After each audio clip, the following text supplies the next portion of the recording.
cocok untuk ngaji dan sebagian cocok untuk rebahan. Mudah-mudahan hawa yang seperti ini tidak menjadikan semangat ngaji kita berubah dan tidak menjadikan mata kita ini terpejam, karena ini salah satu waktu yang mustajab untuk tidur. Sangat cocok untuk ngantuk. Maka jangan sampai doanya bismikallahumma, jangan.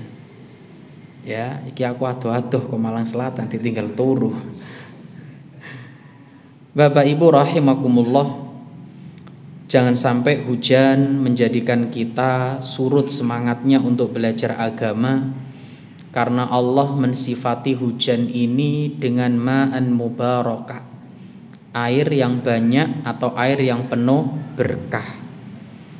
Ya, dalam surat Qaf ayat 9 Allah berfirman, wa nazzalna minas sama'i ma'an mubarakah. Kami turunkan dari langit air yang berkah yang banyak manfaatnya. Harusnya rasa syukur kita semakin bertambah, ketaatan kita semakin meningkat, ibadah kita semakin meningkat, bukan malah dijadikan alasan hujan sebagai udzur syar'i. Ya udzur Ustaz rai Ustaz. Tapi nek masalah babakan dunya udan diterjang, babakan ibadah urusan gerimis udan deres. Loh, itu kita. Ya, urusan akhirat itu urusan sepele dadi gede. Tapi nek urusan dunia urusan gede dadi cilik. Contoh gerimis. Iku nek ate ngaji mesti lak bilangi udan. Tapi nek urusan donya masih deres, alah rapopo engku yo. Kok ngerti modelnya? Ya tekan duit kan ya ngono, Pak. Ya tekan duit iku lho ngono. Kemarin kami sampaikan bahwasanya duit 50 juta iku nek ge budal kaji oke, Pak. Tapi nek ge tuku mobil, aduh, guru les second nih. Leres mboten? Itulah kondisinya saat ini. Kenapa demikian? Salah satu faktornya adalah iman. Salah satu faktornya adalah iman. Makanya para sahabat ridwanullahu alaihim ajmain, satu dengan yang lain ketika bertemu adalah yang ditanyakan masalah imannya. Maka salah satu sebab yang paling utama bertambahnya iman adalah belajar ilmu agama. Dan alhamdulillah malam hari ini di tengah-tengah kesibukan kita, di tengah hiruk pikuknya dunia, kita mampu menyempatkan untuk bersama-sama hadir belajar melanjutkan pembahasan kita tentang adab menguburkan jenazah. Bapak Ibu rahimakumullah, tak lupa salawat serta salam kita haturkan pada Nabi kita, Nabi Agung Baginda Rasulullah Sallallahu Alaihi Wasallam, panutan dan teladan bagi kita semuanya. Kita akan lanjutkan pembahasan kita masih pada pembahasan tentang menguburkan jenazah, dan kita ada di poin terakhir, poin-poin akhir yang mana pada pertemuan yang lalu telah kita sampaikan tentang beberapa adab menguburkan jenazah, di antaranya bahwa diperintahkan mendalamkan kubur, meluaskan, termasuk ya beberapa poin, yaitu mendahulukan seandainya dalam satu kuburan dikuburkan beberapa orang, mendahulukan yang lebih banyak hafalan Al-Quran. Ini salah satu pengagungan untuk sahibul Quran, bahwasannya Al-Quran itu sesuatu yang mulia. Firman Allah Subhanahu wa ta'ala diturunkan di bulan yang mulia, di malam yang mulia, kepada nabi yang mulia, maka mereka yang membacanya juga orang-orang yang mulia. Khairukum man ta'allamal Qur'an wa 'allamahu. Maka kalau kita ingin mendapatkan kemuliaan di sisi Allah Subhanahu wa ta'ala, maka pelajarilah Al-Quran. baik huruf hijaiyahnya ataupun isi dan kandungannya. Dan termasuk ya majelis ilmu seperti ini. Kemudian kita akan lanjutkan poin yang ketujuh dalam adab menguburkan jenazah, yaitu menyampaikan nasihat di sisi kubur. Nasihat ini ditujukan bukan untuk orang yang meninggal, tetapi diniatkan atau ditujukan kepada yang masih hidup. Jangan salah tompo, ya, jangan salah paham. Apa meneh pahami sing salah. Menyampaikan nasihat di sisi kubur adalah nasihat untuk yang masih hidup. Dan hendaknya orang yang paling baik berilmu menyampaikan nasihat kepada orang-orang yang hadir, dan nasihat ini hanya seputar masalah akhirat, kematian, dan semisalnya, untuk mendorong orang-orang lebih taat kepada Allah, mengingatkan mereka bahwasanya kehidupan itu adalah sesuatu yang singkat, kehidupan itu adalah sesuatu yang hanya sebentar, dan akhirat ya, kekal dan abadi, kematian pun akan datang. Ini yang hendaknya diperhatikan. Dan Nabi SAW pernah memberikan nasihat kepada para sahabatnya di sisi kubur, sebagaimana ketika selesai menguburkan jenazah di pemakaman Baqi. Pemakaman Baqi di mana? Kalau yang di Mekah namanya Ma'lah. Rasulullah pernah bersabda, "Ma minkum min nafsin illa wa qad kutiba maq'aduhu minal jannah wa maq'aduhu minan nar." Tidaklah salah seorang dari kalian dan tidak pula setiap jiwa yang diciptakan melainkan telah ditetapkan tempatnya di surga dan neraka. Faqalu ya Rasulullah ala nattakilu, qala la i'malu fakullu muyassarun lima khuliqalahu. Nah, ini salah satu yang dinasihatkan Rasulullah kepada para sahabat-sahabatnya. Beramalah, kerjakan ketaatan. Kita nggak tahu di ujung yang mana kita diwafatkan oleh Allah. Ya, teruslah beramal soleh, istiqomahkan. Terdapat pula riwayat dari Barra bin Azib radhiyallahu anhu, dan hadis ini diriwayatkan oleh Imam Ahmad, dan Al-Hakim menyatakan sahih menurut syarat Al-Bukhari dan Muslim. Pun dinyatakan sahih oleh Imam Ibnu Qayyim dalam I'lam Al-Muwaqqi'in. Disebutkan di sana, kharajna ma'a Rasulillah sallallahu alaihi wasallam fi janazati rajulin minal ansar. Kami keluar bersama Rasul sallallahu alaihi wasallam pada acara mengantarkan jenazah seorang pria dari kaum Ansar. Fantahaina ilal qabri walamma yulhad. Disebutkan di sini, kami sampai ke kubur sementara lahatnya belum siap. Ya, Rasul, para sahabatnya telah sampai di pemakaman, tetapi lahatnya belum siap, belum selesai. Fajalasa Rasulullah sallallahu alaihi wasallam, maka Rasul duduk. Ya, Rasul duduk. Dan diikuti oleh para sahabat ridwanullahu alaihim ajmain, wa jalasna haulahu ka'annama ala ru'usina at-tayr wa fi yadihi 'udun yankutu bihi fil ard. Farafa'a ra'sahu faqala ista'idu billah min adzabil qabri marrataini aw thalathan. Kemudian disampaikan di sini, ya, Rasul duduk, kami duduk. Di sekeliling beliau seakan-akan di atas kepala kami ada burung-burung. Di tangan beliau ada kayu untuk ya mencocok-cocok tanah di sekitar beliau. Kemudian beliau mengangkat kepala dan bersabda, Ista'idzu billah min adzabil qabri marrataini. Berlindunglah kepada Allah dari azab kubur 2 kali atau 3 kali. Dari 2 hadis ini, para ulama menyebutkan bahwa nasihat ya di kubur itu enggak harus kemudian diawali muqaddimah yang panjang lebar. Dan tidak harus setelah pemakaman. Rasul menyampaikan nasihat ini sebelum apa? Dikubur, karena kuburannya belum selesai. Rasul duduk dan para sahabatnya mengikuti. Rasul sampaikan itu nasihat-nasihat. Dan gak panjang. Nasihatnya Rasul apa? Siapkan, ya. Ista'idzu billah min adzabil qabri. Itu yang disampaikan Rasulullah kepada sahabatnya, berlindunglah kepada Allah dari azab kubur. Dan ini disampaikan kapan? Sebelum apa sesudah penguburan?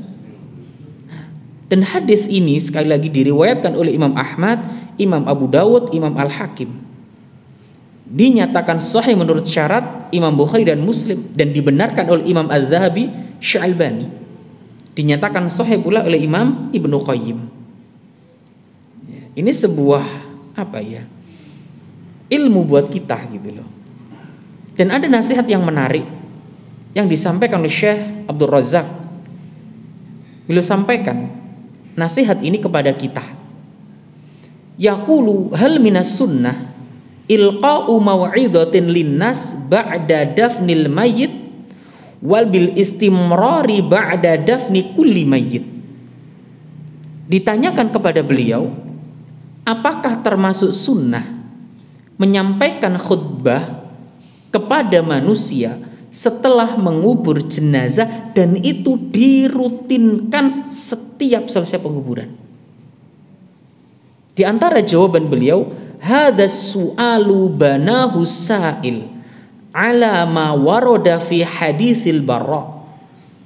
Pertanyaan ini sebenarnya didasarkan pada hadis Barra tadi yang barusan kita bacakan. Ya, wa haditsul Barra la yadullu ala anna hadzal amra kana mu'tadan wa sunnatan madiyatan fi kulli janazah. Perhatikan kata beliau. Ya. Kata Syekh Abdul Razak, penanya mendasari pertanyaannya dengan hadis Barra. Sedangkan hadis Barra yang barusan kita bacakan, ya, sedangkan hadis Barra sendiri tidak menunjukkan bahwa perbuatan ini dilakukan secara terus-menerus dan sunnah yang berlaku untuk semua jenazah. Tadi hadis Barra menyebutkan Nabi mengingatkan sahabatnya untuk berlindung dari azab kubur ketika apa? Ketika kuburan atau lahat belum selesai. Di tengah-tengah itulah dimanfaatkan untuk memberikan sebuah nasihat. Ya, ini kata beliau. Wa inna ma hadhihi ta'akhkharal lahad wa kana yu'malu ala tayyah fashtaghala alaihi salatu wassalamu hadhil fursah fawa'adhahum wa dzakkarahum, sehingga agar ada waktu untuk menyelesaikan lahat tadi biar selesai, daripada orang-orang nganggur, daripada orang-orang diam, maka maka Nabi Muhammad sallallahu alaihi wasallam memanfaatkan hadhil fursah, kesempatan tersebut untuk apa? Menasihati, mengingatkan mereka. Fawa'adhahum wa dzakkarahum, maka Nabi menasihati dan mengingatkan para sahabat. Dan yang diingatkan sekali lagi kata para ulama adalah seputar kematian, mengingat akhirat, tidak pembahasan ojo nganti masalah ini kemudian membahas masalah bla bla bla ngetan ngulon ngalor ngidul panjang kali lebar. Lah, tidak. Ya, Rasul sallallahu alaihi wasallam tidak menyampaikan hal yang panjang lebar. Ya. Kemudian kata beliau, kata Syekh Abdul Razak, fa idza kanatil mau'izah ja'alaha munasabatun muayyanatun aw sababun muayyanun aw hata'un muayyan ihtaja ila tanbihin fa innahu yu'ta biha.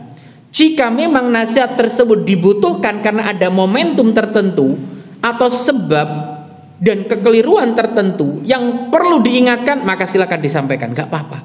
Seperti kemarin saya sampaikan, waktu kami menghadiri pemakaman jenazah, orang-orang yang hadir di kuburan itu duduk-duduk di atas jenazah, di atas kuburan. Kan sekarang musim hujan, sing paling enak kan lungguh ning dhuwure. Kan sebagian kubur itu di napa namine? Gelek gon sing paling enak kan lungguh ning dhuwur ngono ku to, Pak. sama ustadz langsung diingatkan haram.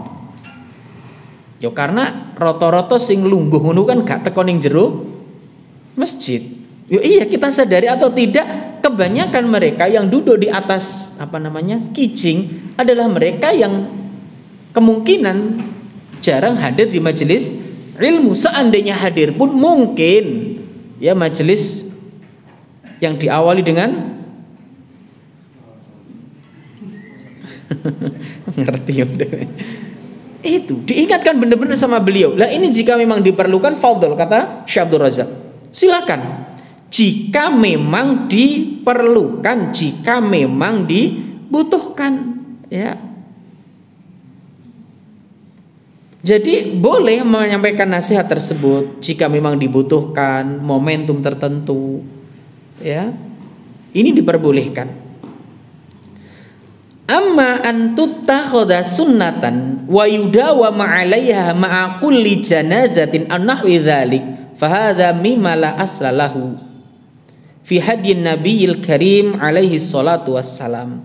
Adapun jika ini dijadikan sebuah sunnah, setiap ada itu terus, setiap ada orang meninggal terus, maka kata beliau dalam setiap penguburan jenazah atau setiap ada itu, maka ya fahadha mimma la asralahu, perkara ini tidak ada asalnya fi hadyin nabiyil karim alaihi salatu wassalam, ya, dari petunjuk Nabi Muhammad sallallahu alaihi wasallam. Boleh tapi ada catatan.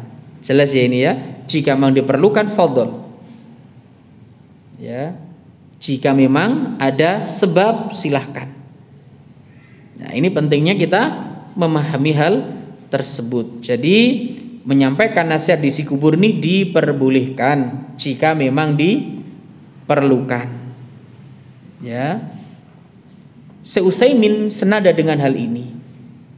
Ya, Syekh Utsaimin juga menyampaikan hal yang senada dengan apa yang dinasihatkan oleh Syekh Abdul Razak. Dan tentunya ini menjadi sebuah nasihat buat kita semuanya. Ya. Beliau pernah ditanya tentang hal yang sama seperti ini. Ya. Pendapat beliau ya, tentang hal tersebut hampir sama, ya. Jika dilakukan terus-menerus maka jangan. Adapun jika ada sebab tertentu maka tidak mengapa untuk dilakukan.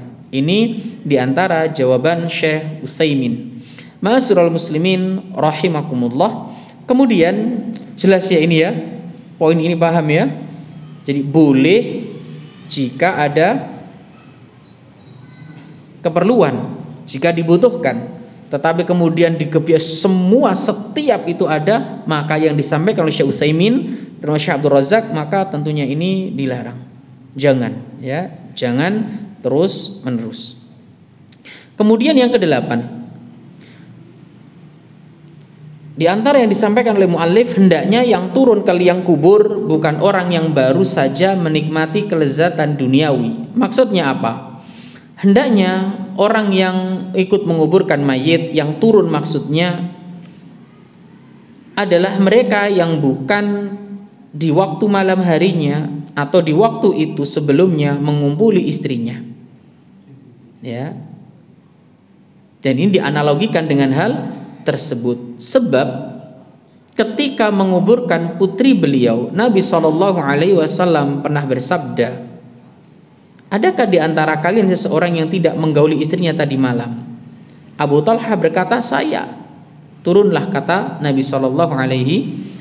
Dan hal ini disampaikan ya dari Anas bin Malik radhiyallahu an. Beliau pernah mengatakan, syahidna binta li Rasulillah SAW. Kami pernah menyaksikan kematian anak perempuan Rasulullah SAW. Kemudian wa Rasulullah sallallahu alaihi wasallam jalisun 'alal qabri, dan beliau duduk di sekitar kuburannya. Qala fara'aitu ainaihi tadma'an, dan aku melihat kedua mata beliau meneteskan air mata. Kita telah jelaskan hukumnya masalah ini. Faqala hal minkum rajulun lam yuqari fil lailah, Maka beliau bersabda, siapakah di antara kalian yang tidak berhubungan badan dengan istrinya pada malam tadi? Faqala Abu Talhah, ana. Abu Talhah menjawab, saya. Qala fanzil, kalau begitu kamu turun. Qala fanazala fi qabriha. Maka Abu Talhah turun ya untuk ikut serta dalam menguburkan jenazah. Dalam hadis ini ya terdapat pula riwayat yang lain. Anna Ruqayyah lamma matat qala Rasulullah sallallahu alaihi wasallam lam yadkhulil qabra rajulun qarafa ahlah. Bahwa Rasulullah pernah menyebutkan janganlah masuk ke dalam liang kubur seseorang yang tadi malam berhubungan badan dengan istrinya. Siapa istrinya? Siapa suaminya Ruqayyah?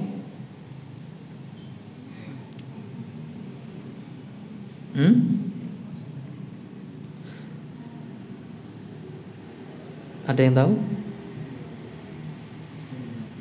Utsman. Dan saat itu beliau ya kondisinya kita sebutkan. Kemudian perkara ini dalam liqa bab al-maftuh Syekh Utsaimin pernah menyebutkan begini. Orang yang berhubungan badan dengan suami atau orang yang berhubungan badan dengan pasangannya, suami yang berhubungan badan dengan istrinya, tidak diperbolehkan menguburkannya di sini, bukan berarti larangan yang bersifat haram. Bukan. Tetapi tidak berhubungan lebih diutamakan. Ya, paham ya? Didahulukan, lebih diutamakan yang ngubur itu mereka yang sewaktu malam tidak berhubungan dengan pasangannya. Ini kata Syekh Utsaimin. Jadi larangan ini bersifat kalau memang ada yang tidak berhubungan lebih diutamakan daripada yang berhubungan. Itu kata beliau ya.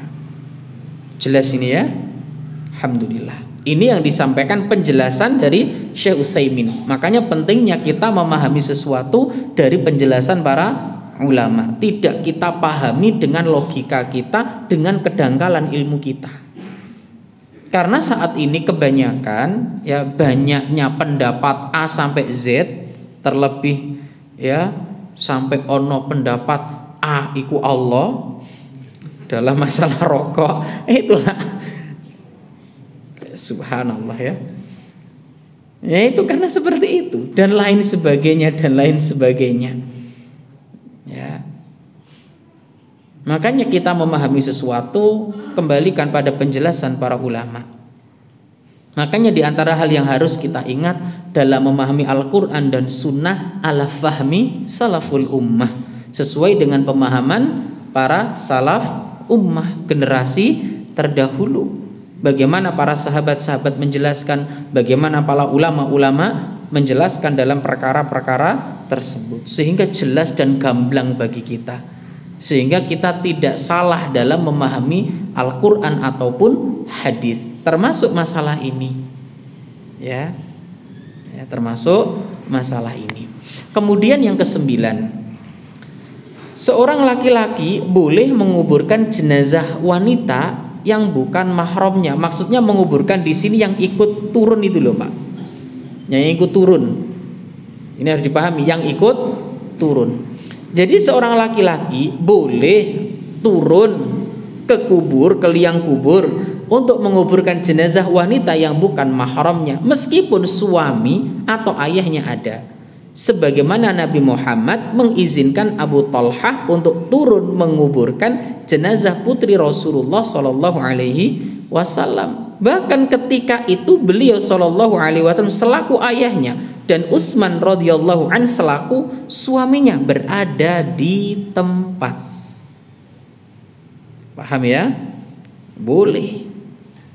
Tetapi perlu kami perjelas ya. Dalam Al-Mughni disebutkan bahwa seluruh ulama itu sepakat yang paling berhak untuk turun ke liang lahat atau kubur dalam menguburkan jenazah adalah mahramnya. Ya. Yang paling berhak untuk turun ke liang lahat atau ke kubur untuk menguburkan jenazah itu adalah mahram dari jenazah tersebut. Ya. Dasarnya adalah sebuah athar yang dihukumi sahih oleh Syalbani dari Imam Al-Baihaqi. Disebutkan bahwa Abdurrahman bin Abza beliau berkata, "Shallaitu ma'a Umar radhiyallahu an ala Zainab zaujin Nabi sallallahu alaihi wasallam faqabbara arba'an." Saya menyolatkan, kata Abdurrahman, saya menyolatkan istri Nabi sallallahu alaihi wasallam bersama Umar ya radhiyallahu an. Maka beliau menyolatkan dengan 4 takbir. Ya, menyolatkan dengan 4 takbir atau takbir 4 kali. Tsumma arsala ila azwajin Nabi sallallahu alaihi wasallam man yudkhiluha qabraha. Kemudian mengirim orang kepada para istri Nabi sallallahu alaihi wasallam untuk menanyakan siapa yang akan memasukkan jenazah ke dalam kubur. Wa kana Umar radhiyallahu anhu yu'jibuhu an yudkhilaha qabraha. Kemudian Umar radhiyallahu anhu sendiri ingin beliau sallallahu alaihi wasallam yang memasukkan jenazah ke kuburan. Fa arsalna ilaihi radhiyallahu anhunna yudkhiluha qabraha man kana yaraha fi hayatiha qala sadaqna. Kemudian Umar sendiri ingin beliau sallallahu alaihi wasallam yang memasukkan jenazah ke kuburan. Lalu para istri mengirimkan jawaban bahwa yang memasukkan ke kuburan adalah kerabat yang dibolehkan melihat wajah Zainab saat masih hidup, ya, yaitu para mahramnya. Umar radhiyallahu anhu mengatakan mereka benar. Ternyata yang menguburkan kelahatnya adalah kerabat, ya, Zainab yang saat masih hidup apa tadi? Diperbolehkan melihat wajahnya, mahramnya. Maka yang paling berhak untuk menguburkan jenazah, memasukkan jenazah ke liang kubur adalah siapa tadi? Mahram. Ya, jangan sampai kemudian malah sibuk nek dhuwur ngerekam. Lho iki zaman sakniki, Pak, subhanallah. Keluargane mati ya sibuk iki lho. Pon TikTokan pisan. Oh enek loh niku, saya itu subhanallah. Saat jenazah menunggu sebelum dikuburkan, TikTokan. Ya, live. Ya, innalillahi lagi meninggal. Saat dikuburkan, keluarga juga sibuk ngerekam ning dhuwur. Inilah fitnah saat ini, ujian berat bagi kita.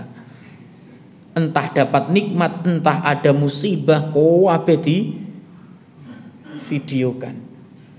Ya, subhanallah.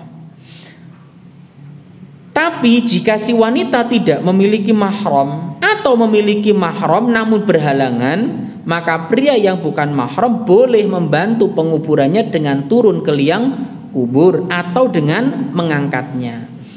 Ya, hal ini sebagaimana dijelaskan dalam sebuah hadis yang tadi kita sebutkan. Ya, jadi putri Nabi Shallallahu Alaihi Wasallam dikubur dalam kisah hadis ini adalah seorang putri yang sudah dewasa. Ya, itu diantaranya. Kemudian ma'asyiral muslimin rahimakumullah. Tetapi perlu kita ingat, ya, sebagaimana tadi kita ingatkan, orang yang apa tadi?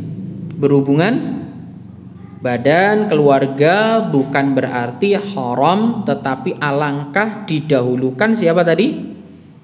Nah, itu diantaranya. Ma'asyiral muslimin rahimakumullah.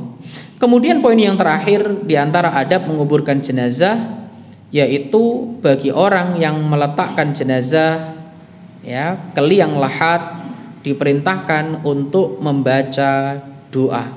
Dan di antara doa yang diajarkan Rasulullah Sallallahu Alaihi Wasallam adalah Bismillah wa billah wa fi sabilillah wa ala millati Rasulillah. Ini di antara doanya, termasuk ya Bismillah wa ala sunnati Rasulillah. Inilah pentingnya ya keluarga paham agama. Bahkan yang menguburkan juga paham agama. Bahkan yang gali kubur pun ngerti agama.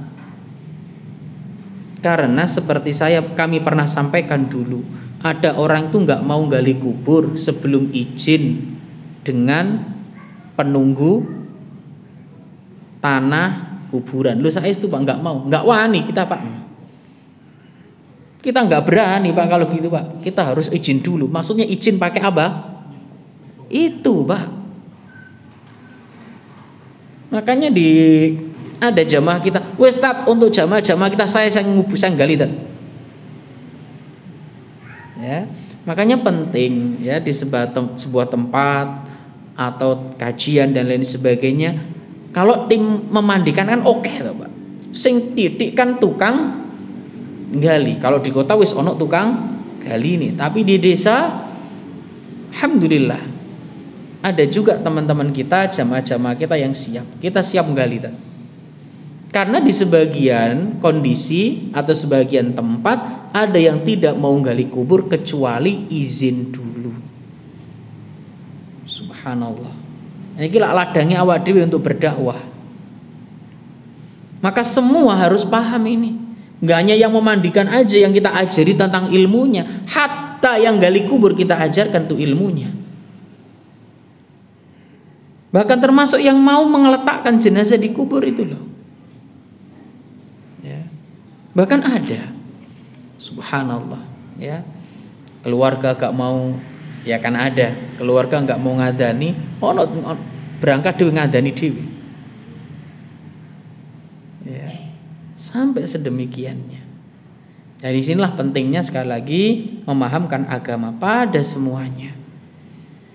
Karena ini adalah krisis ya saat ini, krisis di mana seseorang paham agama dan mau belajar agama. Ma'asyiral muslimin rahimakumullah.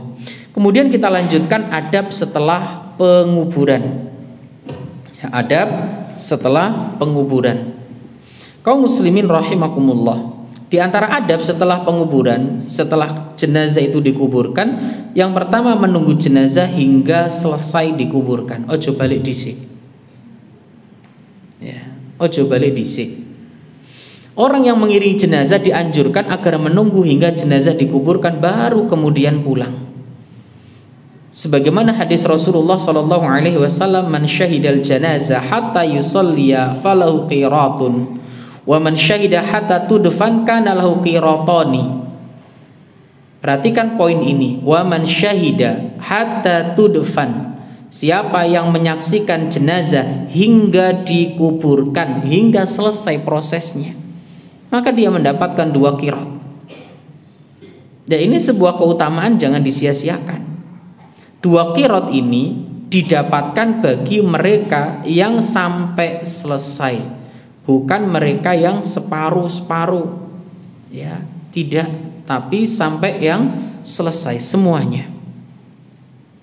Makanya kalau memang tidak ada udzur syar'i, ya, tidak ada udzur syar'i, tetaplah menunggu sampai selesai. Jika memang ada kesibukan, minimal ikut menyolatkan. Jangan hanya gur ketok absen. Nek jari ini tiang-tiangku wis minimal ketok wajah itu sungkan gak ketok napa stor muka Ustaz. Lho mana wadewe teko tapi gak nyolati, dapat apa? Kan tadi yang dapat 1 qirat teko nyolati terus balik. Nek pengen 2 qirat ya sampai nguburkan. Kalau memang tidak ada hal kewajiban yang lain. Perhatikan, maksud kami kewajiban apa? Ada orang itu yang terikat dengan kewajiban, kayak PNS. Dia itu digaji berdasarkan hari dan jam. Bener Pak ya? Repot ini Pak. Ya, repot, ada kewajiban yang harus dia tunaikan,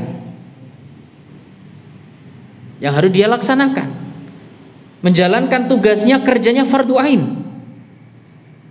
Karena sing dadi PNS aja izin ae. Lho iki fardu ain, Mbak. Menyolati jenazah fardu kifayah. Menguburkan jenazah kifayah. Datang sesuai kontrak fardu ain. Ya.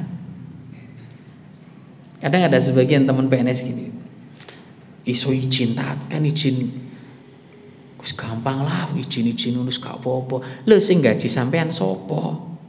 Pemerintah ya kan. Aku izin karo sapa terusan? Iya. Itu Pak repotnya Pak. Ya. Makanya kalau emang ada sesuatu yang sifatnya fardu ain, dahulukan yang fardu ain. Ini harus paham kita. Jangan sampai mendahulukan, bahkan naudzubillah karena ketidaktahuannya ya, sehingga dia lupa dengan hal-hal kewajiban. Naudzubillah. Kemudian ma'asyiral muslimin rahimakumullah, usahakanlah kalau memang tidak ada kegiatan ya, nggak lama kok. Nggak lama, saya itu nggak lama. Memang ada sebagian wilayah yang lama, Pak. Lama.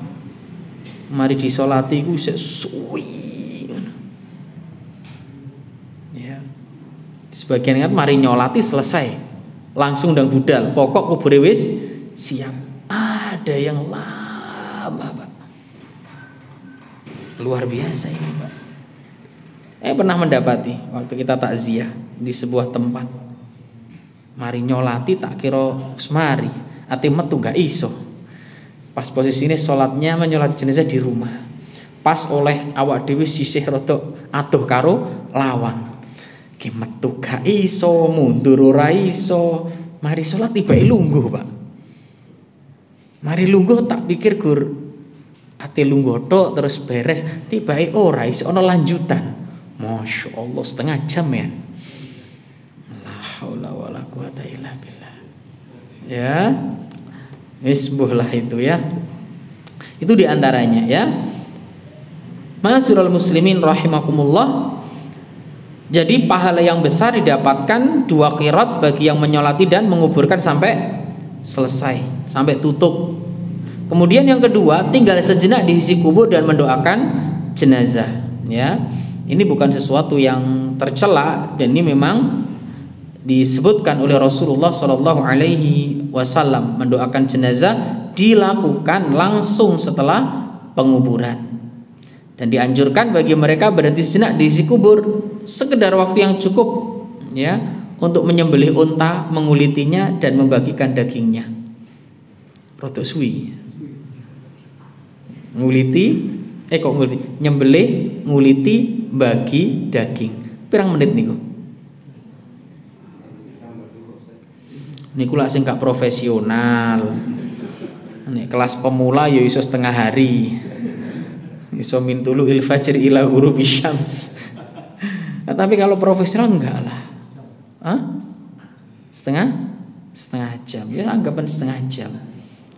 Ya. Unta iku ya gede, sak cilik-cilike unta iku wis cilikan cempe. Terus mboten. Nek balibul iku lho, ya. Masih besar lah. Sekali lagi hal ini dilakukan untuk mendoakan. Sekali lagi, mendoakan, bukan yang lain. Apabila selesai Rasulullah berdiri seraya bersabda, "Istaghfiru li ahikum wasalu lahu bitatsbit fa innahul an yus'al." Mohonlah ampunan bagi saudara kalian, mohonlah pula keteguhan baginya karena sesungguhnya sekarang ia sedang ditanya. Awak dhewe biasanya langsung toh, Pak. Kubur mari yo langsung balik. Kenapa langsung balik? Pertanyaannya kenapa kita langsung balik? Padahal sunnah ini gitu diperintahnya kali baginda Rasulullah, istaghfiru li akhikum, mohonlah ampunan bagi saudara kalian. Sedih loh, Pak, nggak lama. Ya, kita kan pengennya dapat yang sempurna sekalian. Sejenak doakan jenazah tersebut. Ya sekali lagi mendoakan. bukan yang lain. Bukan meratap. Tinggal sejenak bukan untuk meratap. Ingat kita sebuah hadis Rasulullah Shallallahu Alaihi Wasallam pernah mengingatkan seorang wanita yang menangis di sisi kuburan. Ittaqillah wasbiri, bertakwalah kepada Allah dan sabarlah. Sabar-sabar, kata wanita tadi. Kamu tidak merasakan apa yang aku rasakan. Sudah pergi sana. Ya sudah, Rasul pergi. Ya, Rasul pergi. Kemudian wanita tadi dihampiri oleh seseorang. Tadi itu yang berkata Rasul. Diingatkan wanita tersebut, maka wanita tadi bangkit dan segera menuju rumah Rasulullah Shallallahu Alaihi Wasallam. Apa kata Rasul? Ya, innamas sabar inda sadamatil ula. Sabar itu pada hentakan pertama. Sabar itu di awal. Jadi berdiam sejenak di situ bukan untuk meratap, bukan untuk menangisi, ya, bukan untuk menolak atau tidak terima dengan takdir Allah, bukan. Tapi kita diperintahkan untuk mendoakan, memohonkan ampunan, memohonkan keteguhan baginya. Ya, makanya kalau bisa doa untuk jenazah itu dihafalkan. Ya, dihafalkan benar-benar karena ini perintah Nabi kita Muhammad sallallahu alaihi wasallam. Kemudian yang ketiga, menyebut jenazah dengan kebaikannya. Ini diperintahkan, hendaklah menyebut jenazah dengan kebaikan jika memang ia berhak menerimanya. Tetapi tidak boleh seperti dulu pernah kita sebutkan, ya, tidak boleh hal itu istilahnya untuk apa ya, kalau kita sekarang sebagai ya orang itu berarti paling apik dhewe, bukan. Tapi yang kita ingat memang kebaikannya. Itu saja sebenarnya. Ya, itu yang diperintahkan oleh Nabi Muhammad sallallahu alaihi wasallam, menyebut jenazah dengan kebaikan. Makanya kita pernah sebutkan dalam bab memandikan jenazah, mudah-mudahan masih ingat, bahwasannya orang yang memandikan itu harus amanah, nggak boleh menyebarkan apa? Aib dan semisalnya. Itu diantaranya. Ma'asyiral muslimin rahimani wa rahimakumullah. Ini yang bisa kita bahas. InsyaAllah pembahasan jenazah akan kita selesaikan pada pertemuan yang akan datang. Wallahu ta'ala a'lam bissawab. Semoga yang singkat ini bermanfaat bagi diri kami pribadi dan jamaah sekalian, dan mudah-mudahan menjadi ilmu bagi kita semuanya. Kita tutup dengan doa kafaratul majelis. Subhanakallahumma wa bihamdik, asyhadu an la ilaha illa anta astaghfiruka wa atubu ilaik. Walhamdulillahirabbil alamin. Assalamualaikum warahmatullahi wabarakatuh.